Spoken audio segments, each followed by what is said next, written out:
Sesungguhnya besarnya pahala itu tergantung beratnya ujian.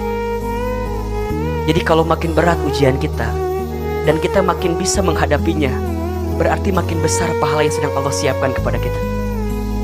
Kalau teman-teman menjalani hidup dengan penuh kesulitan, dengan penuh kesedihan, maka sebenarnya ada banyak kebahagiaan yang sedang Allah siapkan untuk kita. Hanya kita nggak tahu saja kalau Allah sedang merencanakan itu.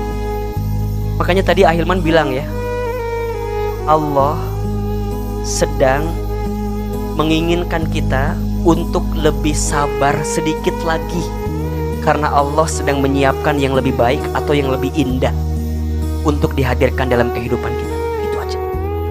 Jadi terima itu sudah terjadi. Dan hati-hati, jangan pernah bilang coba dulu begini, seandainya dulu begini. Jangan.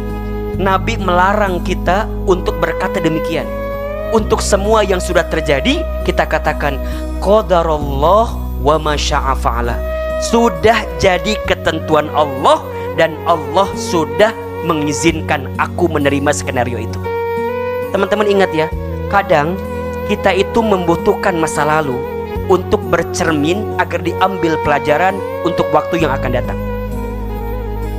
Tapi ingat, apa yang sedang Allah siapkan di depan itu jauh lebih indah, jauh lebih besar dari apa yang terjadi di belakang. Belajarlah dari filosofi kaca mobil. Kenapa kaca spion bagian samping itu lebih kecil daripada kaca bagian depan? Kenapa coba? Karena kaca spion bagian samping itu hanya untuk melihat ke belakang dan itu kecil saja. Tapi kaca bagian depan itu untuk melihat ke depan dan itu besar. Makna filosofinya, apa yang terjadi di belakangmu itu hanyalah bagian kecil